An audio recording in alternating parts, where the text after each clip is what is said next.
decomposition, whatever you want, we can calculate from this. So observation can be in terms of pressure or in terms of volume, but you must adopt that to chemical equation. And whenever you use chemical equation, remember, this is only for that part which is reacted. Suppose here 1 PCl5, 1 PCl3, 1 PCl2. What does it mean?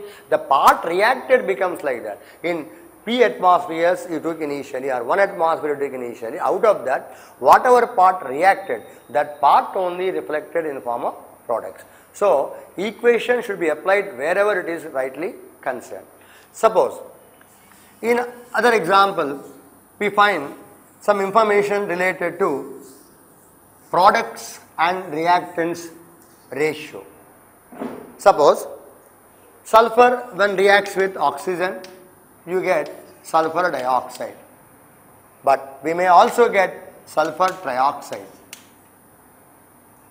When you are finding sulfur amount and oxygen amount which are interacting, we can tell how much sulfur dioxide and sulfur dioxide obtained there. But in this example, one small difference. What is that? These two products are independent products. It means when sulfur and oxygen react, what will be formed? One time only sulfur dioxide, one time only sulfur trioxide, one time both can be formed. It all depends on certain conditions like temperature, pressure, etc. So depending on the situation, depending on the conditions, when different products are formed, the extent of products can be obtained when the reactants are known to us.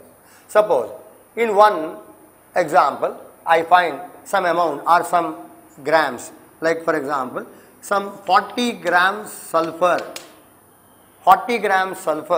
reacted with some 32 grams of oxygen gas. When 40 grams sulfur reacted with 32 grams oxygen, certain sulfur dioxide formed, certain sulfur trioxide also formed. And here how much this and how much that formed, to understand here how much of sulfur and oxygen reacted should be known. And here it is said 40 grams sulfur taken, 32 grams oxygen taken, and both are reacted in such a way that no reactant is left over. Here notice that sulfur is completely reacted, oxygen is completely reacted, then how much sulfur dioxide formed, how much sulfur trioxide formed is to be calculated. Then how to do this one? If you balance this equation only, we can do this. But in balancing of these reactions, one important thing is, because these two are independent products, they can be obtained in any ratio. So that ratio we should not know before, we cannot. Therefore, let us say this is some X moles and this is some Y moles. In terms of X and Y, when you balance this equation, you get this as X plus Y sulfur moles, and oxygen moles are here, it is X moles, and here it is Y by 3, they are both 3Y by 2 moles. So total moles of oxygen here in terms of X and Y will be X plus 3Y by 2 moles of oxygen reacted. So totally the oxygen reacted moles in terms of X and Y, X plus 3Y by 2, and here moles of sulfur X plus Y. So from this you should understand how much sulfur reacted, how much oxygen reacted, and then you get those values of X and Y.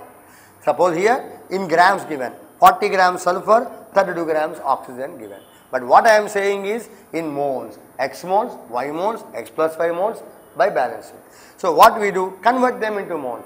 Sulfur reacted 40 grams and sulfur reacted in the equation X plus Y mole. So what we understand, X plus Y equal to 40 by sulfur moles, 40 by 32. What is this 32 here? Atomic weight of sulfur. So 40 grams sulfur means 40 by 32 sulfur atomic moles.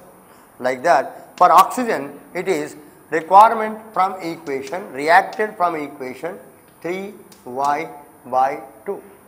So 3Y by 2 moles plus X moles, total moles oxygen reacted is that, and according to information 32 grams he told. For 32 grams oxygen gas, the moles are 32 by 32. Why again 32 you got? Because oxygen's molecular weight is also 32. Now from this you can solve what is X and what is Y.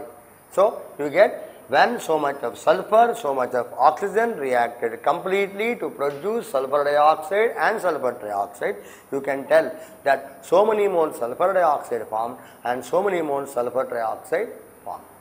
Like this, any extensive applications also we can do. Now in the next class, we classify the application of this stoichiometry to different types of calculation like volumetric analysis and gas analysis, etc. But fundamentally one should remember, in stoichiometry the only important work is that look at the balanced chemical equation and understand in what mole ratio they are concerned.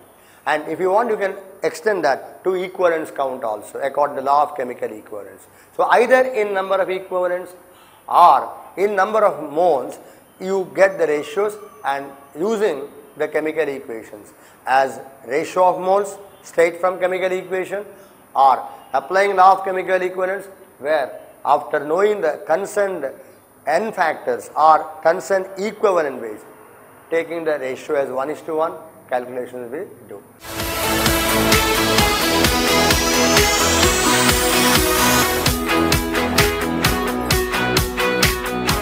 Dear students, ఈనాటి ఎపిసోడ్లో stoichiometry topic గురించి తెలుసుకున్నాం కదా. మరి next ఎపిసోడ్లో gas analysis topic గురించి తెలుసుకుందాం. అంతవరకు చూస్తూనే ఉండండి KAB television, APIs first education channel.